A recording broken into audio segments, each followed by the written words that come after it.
Selamat hari Minggu bagi kita sekalian, baik jemaat Tuhan yang ada di ruangan ini maupun mengikuti ibadah secara live streaming. Hari ini kita melanjutkan minggu eksposisi yang masih dari kitab 1 Petrus, tapi sudah mulai masuk bagian-bagian akhir. 1 Petrus 4 ayat 7 sampai ayat 11. Dengan tema yang bagus sekali tapi bisa berbahaya kalau salah paham, ya. Hidup dengan kekuatan ilahi. Hidup dengan kekuatan ilahi.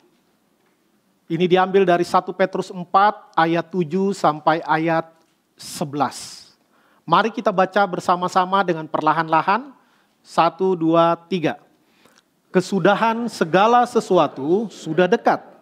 Karena itu, kuasailah dirimu dan jadilah tenang, supaya kamu dapat berdoa. Tetapi yang terutama, kasihilah sungguh-sungguh seorang akan yang lain, sebab kasih menutupi banyak sekali dosa. Berilah tumpangan seorang akan yang lain dengan tidak bersungut-sungut. Layanilah seorang akan yang lain sesuai dengan karunia yang telah diperoleh tiap-tiap orang sebagai pengurus yang baik dari kasih karunia Allah. Jika ada orang yang berbicara, baiklah ia berbicara sebagai orang yang menyampaikan firman Allah. Jika ada orang yang melayani, baiklah ia melakukan dengan kekuatan yang dianugerahkan Allah, supaya Allah dimuliakan dalam segala sesuatu karena Yesus Kristus. Ialah yang empunya kemuliaan dan kuasa sampai selama-lamanya. Amin. Sedemikian jauh pembacaan firman Tuhan. Bagian firman Tuhan ini cukup jelas, ya, cukup jelas dan juga sangat praktis, ya, sehingga kita yang awam pun bisa mengerti dengan mudah, walaupun ada beberapa bagian yang mungkin menimbulkan tanda tanya atau perlu penjelasan lebih lanjut. Saya akan mulai dengan sebuah cerita tentang seorang yang sudah cukup senior, ya, wajahnya tidak dimunculkan, ya. Dia pekerjaannya adalah pencari kayu di hutan. Ini bukan di Jakarta yang pasti, ya. Nah, jadi dia mencari kayu bakar untuk dirinya sendiri dan sebagian untuk dijual. Dia kerja rajin sekali, dia terus menebang pohon demi pohon yang diameternya sudah cukup untuk ditebang. Ya, dia nggak sembarang nebang juga. Lalu lama-lama dia kelelahan setelah beberapa bulan menebang. Lalu ada orang yang bertanya, ya, tetangganya bertanya, kenapa kakek kelihatan sudah begitu lelah? Ya, iya saya capek. Kenapa capek? Karena saya selalu setiap hari 8 jam sehari saya terus menebang pohon. Ya. Lalu capeknya kenapa? Ya capek aja katanya. Lalu tetangganya periksa. Ternyata dia selalu menebang dan menebang, tapi dalam 2 bulan terakhir dia tidak pernah mengasah kapaknya. Nah, jadi ya yang pernah belajar hukum fisika pasti tahu ya. Jadi semakin besar luas permukaan itu semakin membutuhkan tenaga yang besar untuk menebang pohon. Atau bahasa awamnya, semakin tajam itu ujung kapak, dia akan semakin efektif untuk menebang pohon. Jadi dia hanya mengandalkan tenaganya sendiri. Sehingga mungkin bisa untuk beberapa saat, tapi dia pasti akan kehabisan tenaga. Apalagi kalau udah benar-benar tumpul itu kapak. Ya akhirnya mantul-mantul dia menebang pohon. Nah, mirip seperti itu orang yang hidup dengan mengandalkan kekuatan sendiri, mengandalkan pikiran sendiri, mengandalkan kemampuan dia untuk berelasi, mengandalkan pengalaman dia pribadi di dalam berbagai aspek kehidupan, mungkin kelihatan bisa. Tetapi dia akan segera lelah dan dia akan segera terbentur dan dia akan segera menyerah. Ya, walaupun mungkin dia belajar motivasi, dia baca buku motivasi, dia mendengar khotbah-khotbah motivasi, itu bisa menolong? Bisa. Tetapi tetap saja itu tidak akan bisa bertahan lama dan tidak akan efektif untuk segala kemungkinan, untuk segala situasi. Ya. Ada yang dia perlukan. Apa? Kekuatan ilahi. Kekuatan yang dari Tuhan. Lantas, apakah kekuatan ilahi seperti kapak di tangan seorang pekebun? Ya. Apakah kekuatan ilahi di dalam diri kita hanyalah sebuah alat yang harus kita pandai menggunakannya? Atau seperti apa? Ya, maka kalau kekuatan ilahi hanya sebagai sebuah alat, tergantung keterampilan dan kelihayan kita di dalam menggunakannya, maka itu adalah pandangan yang kurang tepat. Walaupun banyak yang menganggapnya demikian. Ya, kalau kita bandingkan dengan kearifan-kearifan lokal, ada orang mencari kekuatan di luar dirinya dengan apa? Dengan semedi, ke tempat-tempat tertentu, melakukan ritual-ritual tertentu, termasuk berpuasa, ya. Bukan cuma orang Kristen berpuasa, yang bukan Kristen juga berpuasa. Ada yang untuk apa? Untuk mendapat kekayaan. Ada yang untuk apa? Untuk mendapatkan cinta dari orang yang tidak mencintainya, ya. Jadi dengan kekuatan di luar dirinya, dia mencoba mendapatkannya. Setelah mendapatkannya, dia menggunakannya untuk apa? Untuk mendapatkan keinginannya. Ya, sampai ada saya dengar dulu, ya saya nggak tahu benar atau enggak, tapi konon kabarnya benar. Bahkan di Indonesia katanya banyak orang yang supaya disegani orang juga mencari kekuatan di luar dirinya. Pergi ke tempat tertentu, pergi melakukan ritual-ritual tertentu dengan setia, bahkan memberikan tumbal-tumbal tertentu untuk apa? Untuk memenuhi keinginannya, bahkan memuaskan hawa nafsunya pribadi. Ya, saya dengar cerita, melihat walaupun tidak membuktikan langsung bertanya ya. Ada orang-orang yang nggak jelas dari mana hartanya, kerjanya juga nggak jelas, tapi duitnya banyak. Tapi lalu anaknya, maaf kata, disabilitas, nggak waras. Katanya bukan bawaan lahir, kata orang-orang kampung yang saya pernah melayani. Nah, orang banyak ngomongin dia, karena tiap tahun dia pergi ke tempat tertentu katanya. Ya, cuma buka warung kecil tapi bisa punya kontrakan berjejer, bisa punya mobil. Ya, orang bingung. Apakah dia sedang menggunakan kekuatan ilahi, yang ilah ya, bukan Allah. Menggunakan kekuatan ilah-ilah, bisa jadi. Ya, bisa jadi, saya yakin kita semua pernah mendengar. Dan mungkin ada yang pernah tahu betul-betul, atau ada yang pernah nonton ritualnya, saya nggak tahu. Saya nggak pernah lihat, tapi sangat mungkin itu ada. Ya, karena banyak sekali cerita-cerita seperti itu. Harus pandai menggunakan kekuatan ilahi. Ya, karena kekuatan ilahi juga itu untuk kepentingan kita. Apakah seperti itu? Dalam kekristenan, dalam pemahaman teologi yang diajarkan di gereja kita, tidak demikian. Ya, kekuatan ilahi bukanlah alat, tetapi harusnya dialah yang memandu, menentukan sebagai petunjuk kita untuk menjalani hidup. Bukan kita menggunakannya untuk kepentingan pribadi dan memuaskan hawa nafsu kita saja. Nah, bagaimanakah ya, atau hal-hal apa sajakah yang penting untuk kita pelajari dari bagian firman Tuhan yang kita baca? Ya, nanti yang menjadi tema poinnya ada di ayat ke-10 dan ke-11. Hidup dengan kekuatan ilahi. Bagaimana kita bisa hidup dengan kekuatan ilahi? Yang pertama ada di ayat ke-7. Dikatakan, kesudahan segala sesuatu sudah dekat. Karena itu kuasailah dirimu dan jadilah tenang, supaya kamu dapat berdoa. Jadi bagaimana untuk kita hidup dengan kekuatan ilahi? Yang pertama perlu kita mengerti adalah berdoa dengan pikiran yang tenang. Loh, bukannya kalau kita banyak masalah harus berdoa? Iya, betul. Tetapi sebelum kita berdoa, kuasai diri dulu.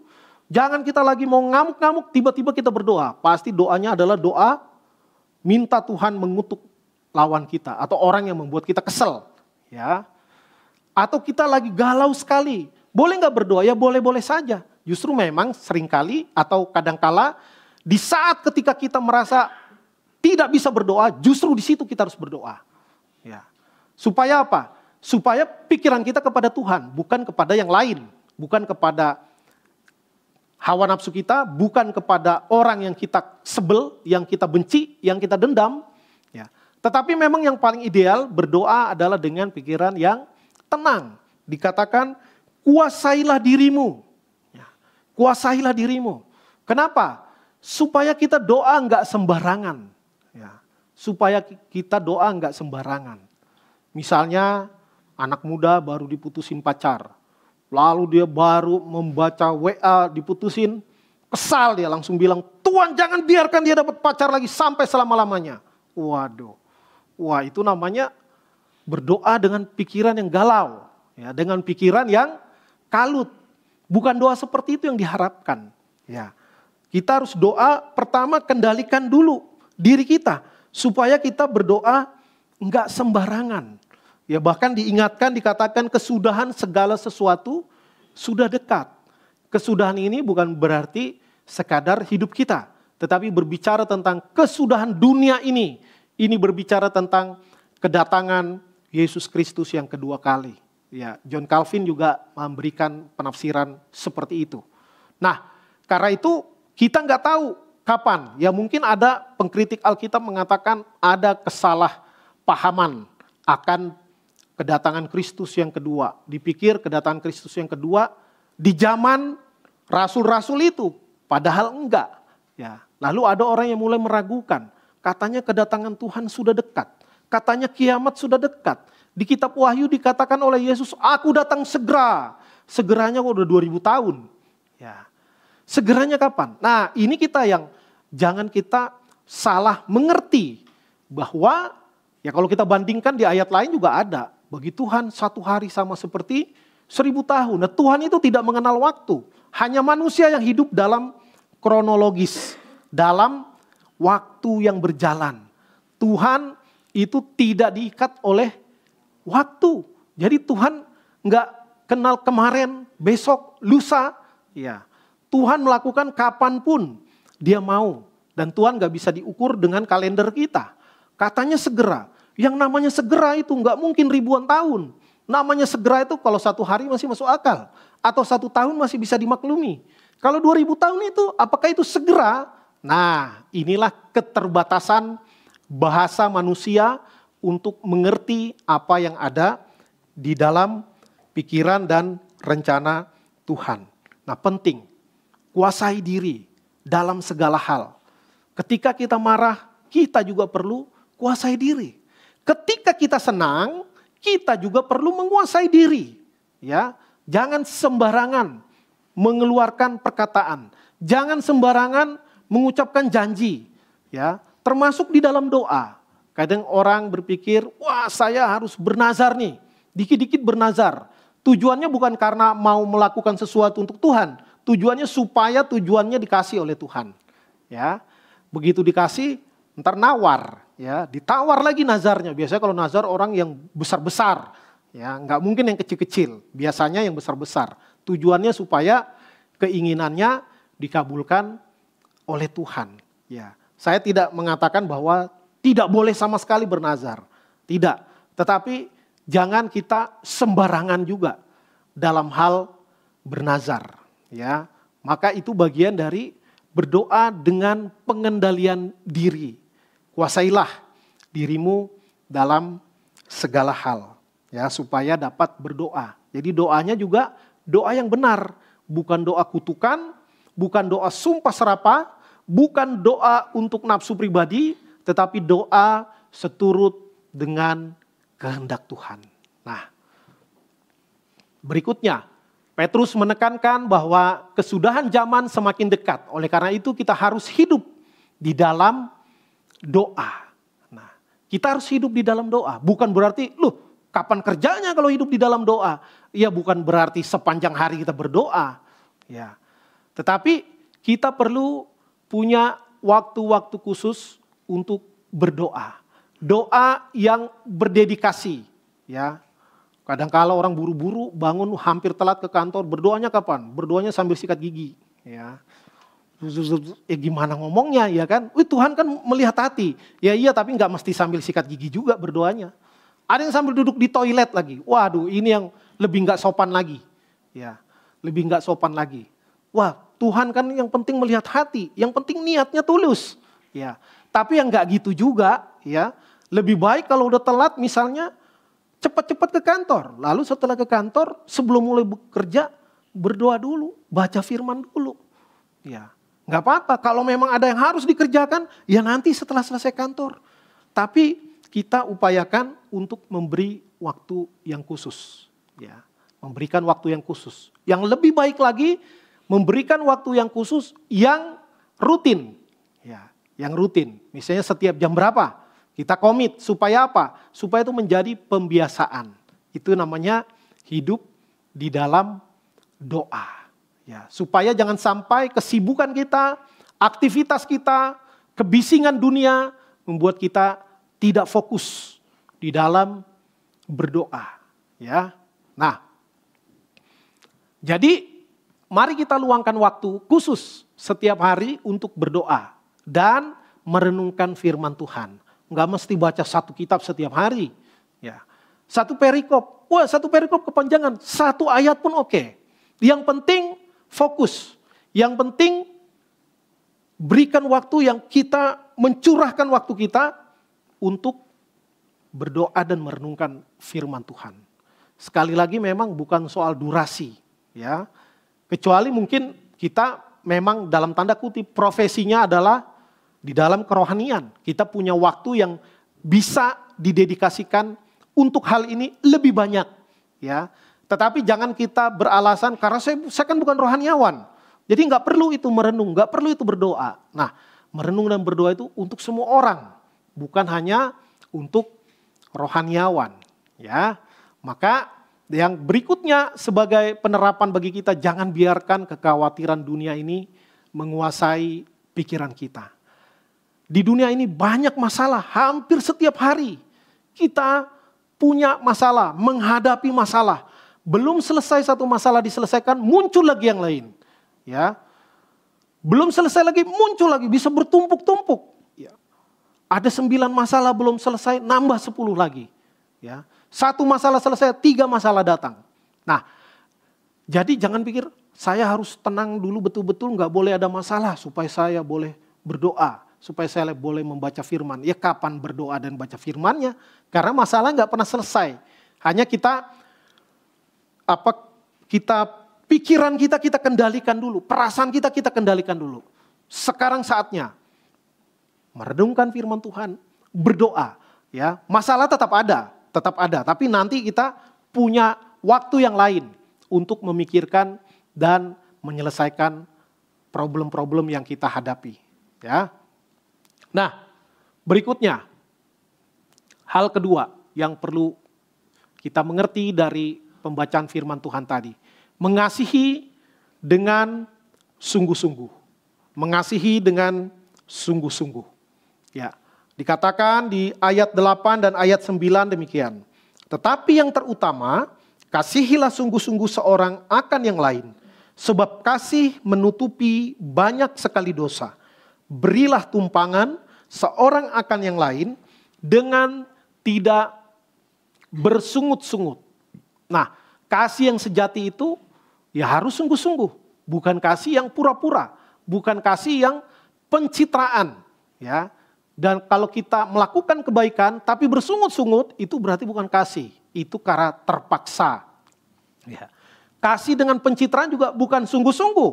Karena kita pengen kelihatan baik. Pengen orang memuji kita, misalnya. Ya. Nah, Petrus menasihati jemaat untuk memiliki kasih yang praktis. Di sini diberikan contoh, memberi tumpangan. Ya, zaman itu belum ada hotel backpacker, ya, belum ada Airbnb, ya belum ada. Nah, jadi zaman itu banyak orang melakukan perjalanan, lalu bingung mau tidur di mana, mau pulang jauh.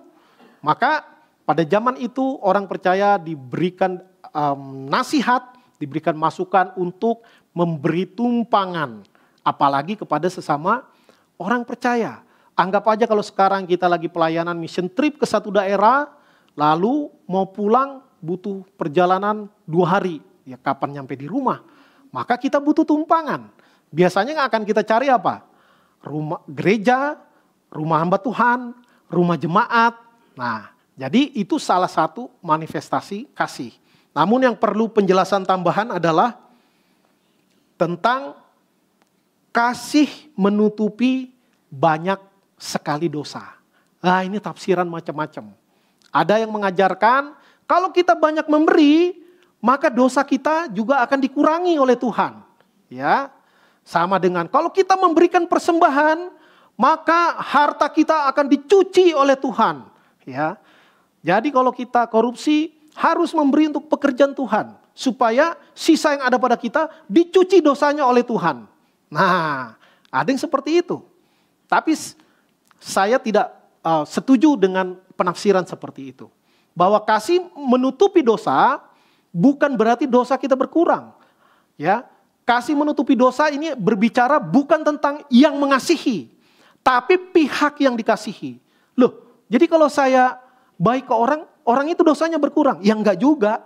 Ya, di sini bukan dosa diampuni, bukan dosa ditebus. Penebusan dosa hanya melalui pengorbanan Yesus Kristus. Pengampunan hanya oleh anugerah Tuhan melalui karya penebusan Yesus Kristus. Lalu apa? Maksudnya dosa ditutup-tutupi oleh kasih. Ya enggak juga gitu, kalau ditutup-tutupi itu menyembunyikan. Tapi maksudnya begini. Kalau orang bersalah sama kita berulang-ulang, kita kesel enggak? Kesel. Tapi kita masih bisa menerima orang itu karena apa? Karena kita udah menikmati kasih Tuhan. Kita sudah menikmati pengampunan Tuhan. Sehingga walaupun orang itu menyebalkan, ya katakanlah mungkin 10 tahun yang lalu transaksi bisnis kita ditikung, ditipu, ya miliaran rupiah. Wah, angkanya makin gede, sebelnya makin besar. Itu udah seiring sejalan. Tiba-tiba kita udah jadi penatua, 10 tahun kemudian dia hadir di gereja kita. Ya, yang baru pertama kali datang, angkat tangan, kita ngeliat mukanya. Langsung ingat kita 10 M belum dibayar.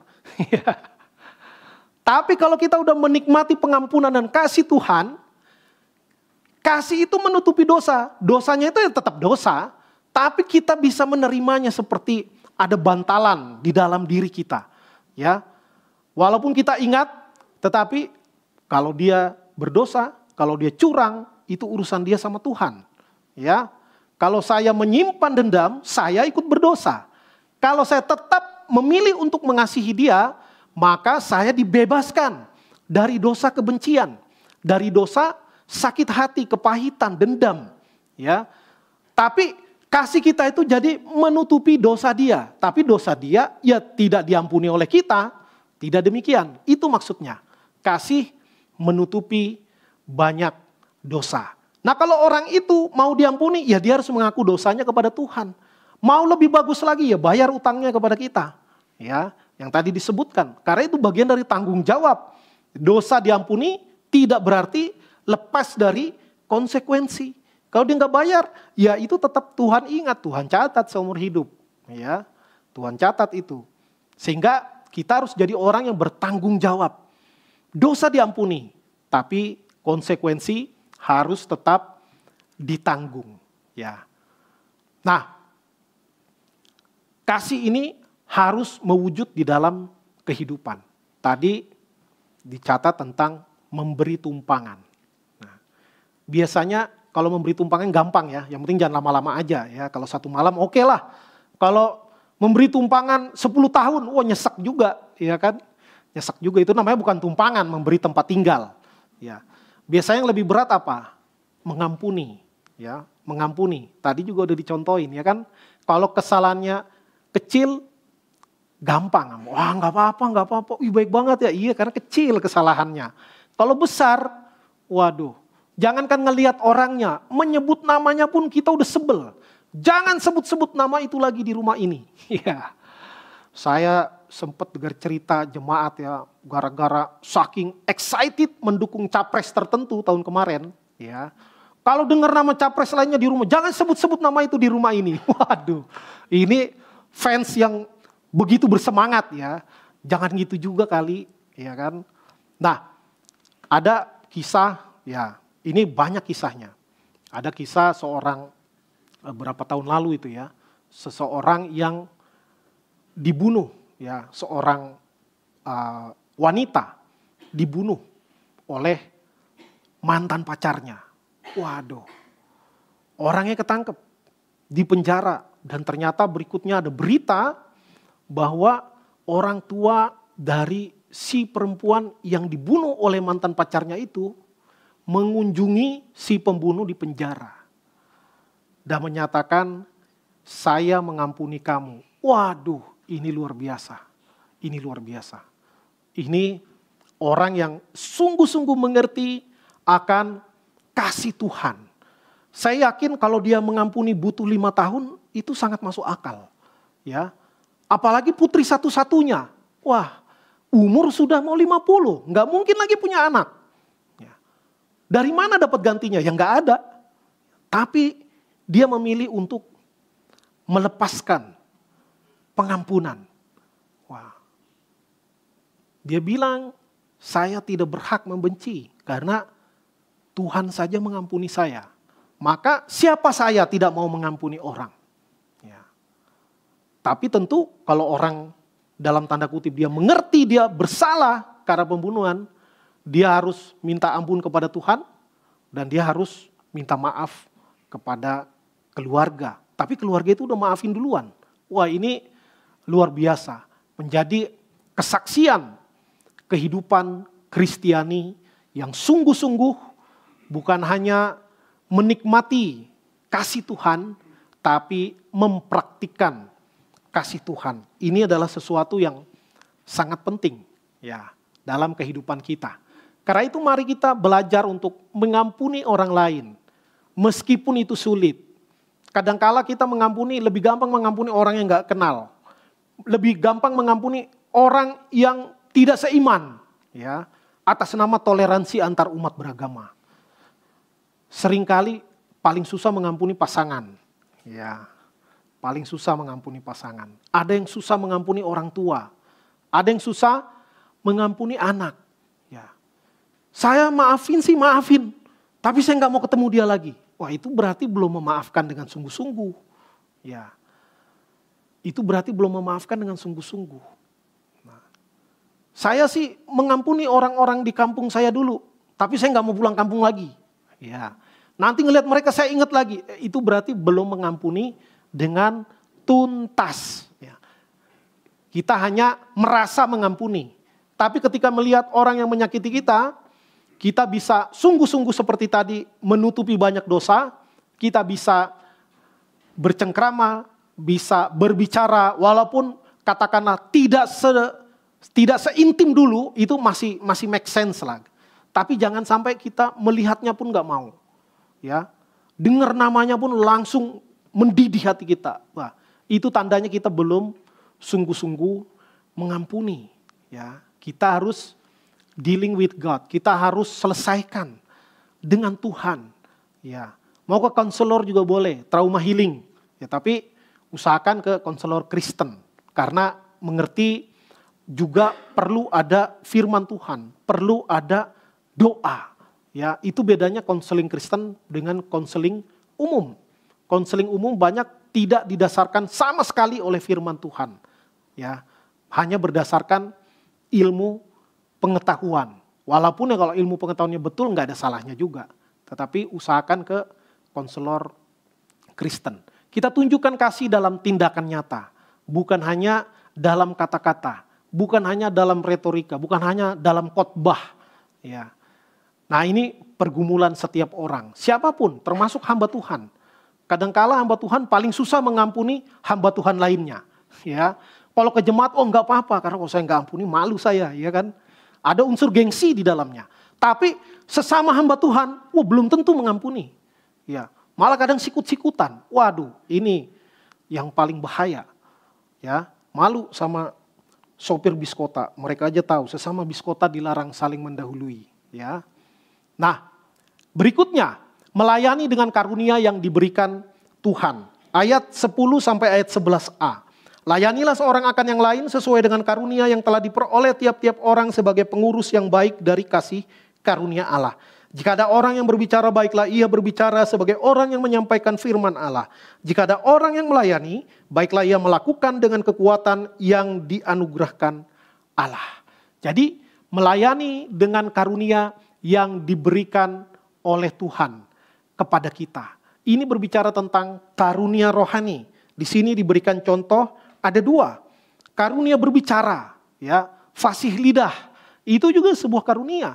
Jangan dipakai untuk nipu orang, untuk mempersuasi orang ngakal-ngakalin untuk kepentingan pribadi. Jangan. Sini dibilang kalau ada orang yang berbicara atau pandai berbicara, baiklah ia berbicara sebagai orang yang menyampaikan firman Allah. Nah, kalau Anda bagus sekali di dalam berbicara, jangan-jangan dipanggil menjadi pengkhotbah. Ya, kalau dipanggil menjadi pengkhotbah, jangan keraskan hatimu.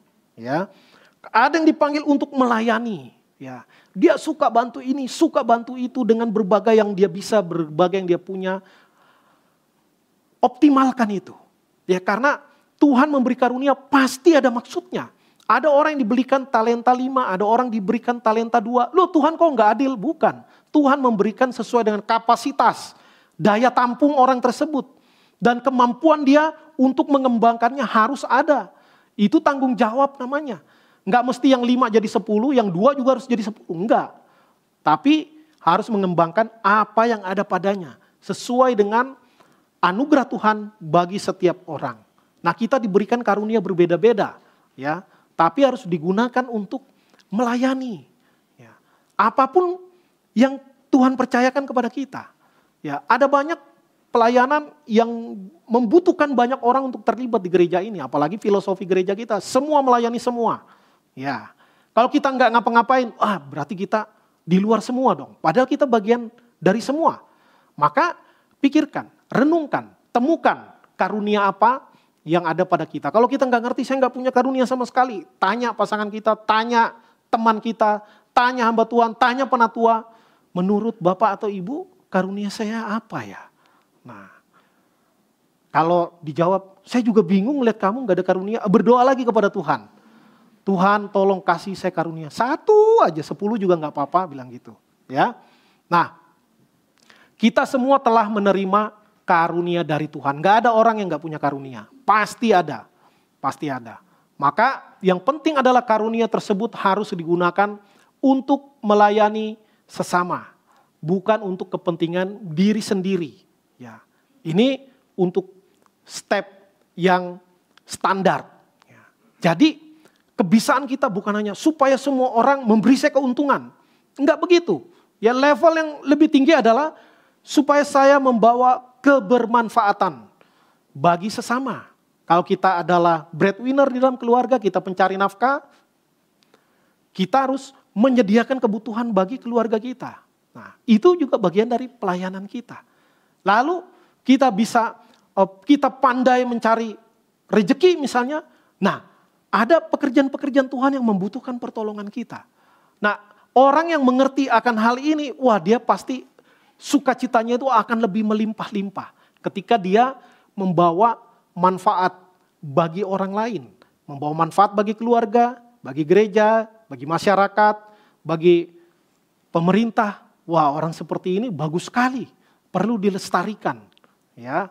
Nah, mari kita terus menggunakan karunia kita untuk membawa manfaat, ya. Bahasa orang Kristen menjadi berkat, ya. Menjadi berkat, menjadi saluran berkat bagi orang lain, ya. Mari kita mengenali dan menggunakan karunia rohani yang Tuhan berikan. Dan jangan melayani dengan kekuatan sendiri tetapi bergantung pada Tuhan. Ya, saya pernah mendengar ajaran Kristen yang menganalogikan gerakan Tuhan, ya, gerakan kebangunan rohani seperti ombak di lautan. Maka tergantung bagaimana kita berselancar di atas itu. Ya, jadi bukan ombak yang hebat. Yang hebat siapa? Yang berselancar di atas ombak. Lalu kegerakan Tuhan dibilang seperti ombak. Dan kita, saudara dan saya, seperti orang berselancar di atas ombak. Wah, ombaknya enggak hebat. Yang berselancar yang hebat. Ya, kelihatannya keren analoginya. Tapi itu salah paham. Ya, salah paham. Justru kita harus terus bergantung kepada Tuhan. Kita harus hati-hati. Semakin kita pintar, semakin kita berpengalaman, semakin kita berkuasa, semakin kita kaya, semakin kita berpotensi tidak mengandalkan Tuhan. Nah, bukan berarti nggak boleh pinter, nggak boleh kaya, nggak boleh berkuasa. Ya, sebenarnya bisa semakin efektif, tapi semakin cenderung mengandalkan kemampuan sendiri. Maka kita harus selalu merendahkan diri, merendahkan hati di hadapan Tuhan kita. Yang terakhir, bagian ayat 11, bagian B, menyatakan bahwa kita harus memuliakan Allah dalam segala hal. Ini ditutup dengan begitu manis, dikatakan, supaya Allah dimuliakan dalam segala sesuatu karena Yesus Kristus. Ialah yang empunya kemuliaan dan kuasa sampai selama-lamanya. Ya, ini susunannya seperti Roma 11 ayat 36. Segala sesuatu adalah dari Dia, oleh Dia, dan kepada Dia. Bagi Dialah kemuliaan sampai selama-lamanya. Ini juga bahaya. Orang yang bagus memplanning, orang yang bagus mengeksekusi, dan terus berulang-ulang lalu dipuji-puji orang, karena memang layak dipuji secara achievement, secara pencapaian. Itu yang paling bahaya. Ya, itu udah di pinggir jurang. Maka ketika orang memuji-muji kita, mengatakan, wih, kamu khotbah bagus sekali. Wih, saya belum pernah melihat seumur hidup saya pemain musik yang seperti kamu. Waduh. Lalu kita mulai berpikir, kalau nggak ada saya, repot gereja ini. Itu kita selangkah lagi masuk jurang. Ya, bahaya sekali.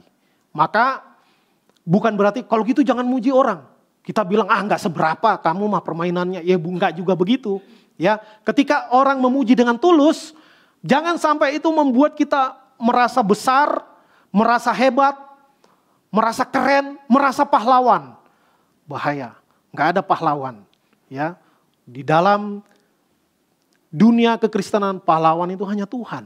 Dialah pahlawan kita, Dia yang melakukan di dalam kita dan melalui kita. Kita ini hanya alat. Ya, seperti di Injil dikatakan, aku ini hanyalah hamba yang tidak berguna. Bukan berarti dia nggak bisa kerja. Ya, dia melayani dengan kerja keras, dia melayani, dia servis dengan full, segenap kemampuan dia. Tetapi ketika tuannya pulang, dia belum makan, dia siapkan makanan untuk tuannya, dan selesai semuanya beres, dia harus berkata, aku ini hanyalah hamba yang tidak berguna. Bukan bilang, coba Tuhan gak ada saya, repot, cari aja karyawan yang lain, gak bakalan ketemu kayak saya.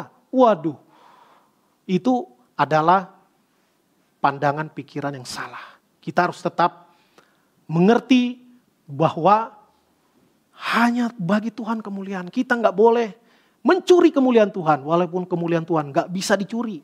Ya, kita mencuri kemuliaan Tuhan pun kemuliaan Tuhan nggak berkurang, karena nggak bisa dicuri.